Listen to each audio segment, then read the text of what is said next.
and hemp production is growing in San Diego County, but not without some controversy. Residents in Encinitas are trying to make laws to control hemp production. Hemp plants look and smell similar to marijuana, but have lower levels of THC. That's the active ingredient used to get high. Joining me now to talk more about the dispute between residents and hemp farmers, Mary Plummer, an editor at iNewsSource. Good morning, Mary. Good morning, Eric. Let's chat a little bit about what you guys found out here. What kind of health issues first are the neighbors complaining about here? Pretty serious health issues. We talked to neighbors who cited sinus issues, nausea, eye irritation. They suspect that pesticides used at the farm are partly to blame for these problems, although, at this point, there is no direct evidence of that.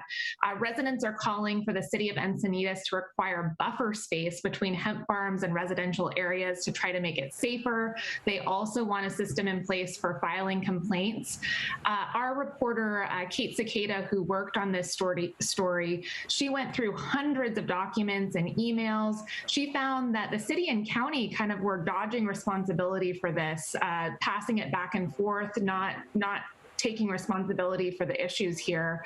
Hemp farms are relatively new in California. There was a law passed in 2016 that allowed the cultivation of industrial hemp. So we're starting to see these issues pop up in the last few years since the law went into place, Eric. So we're going to get to the farmers' viewpoint here in just a moment, but let's talk about the residents here, their wish list. I mean, what do they want to see changing here?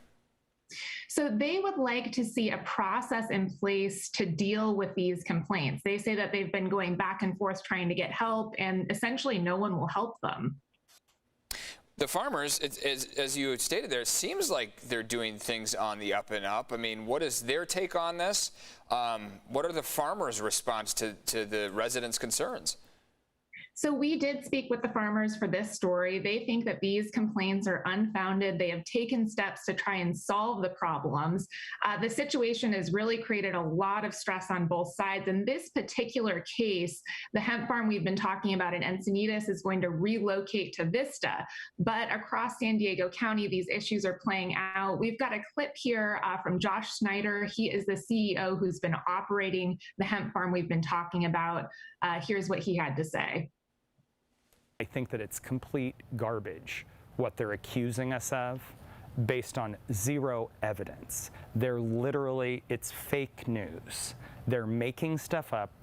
They're claiming things that are going on that they cannot possibly attribute to this.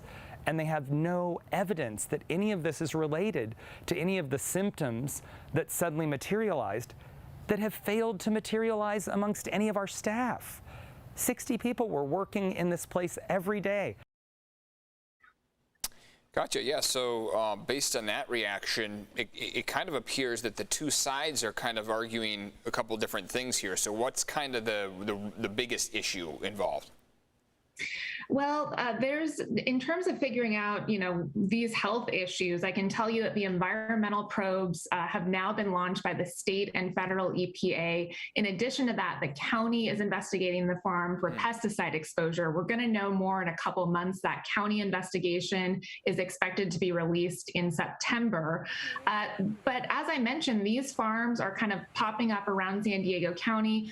San Diego County is home to about 50 licensed hemp growers. Statewide, the county ranks third for the highest number of hemp growers in the state. So what we're seeing here is that some of these local issues just haven't been addressed yet. A lot of issues related to hemp farms in California are just unregulated at this point. Yeah, been around for a couple of years, but things still need to be ironed out, it looks like. It seems like it's legal for them to do it, but they want to do it in the right way. They got to keep the residents happy. So, yeah, more to come on this for sure. So, Mary, thanks a lot for breaking down your investigation here. Always appreciate your time. Thank you, Eric. Have a great morning.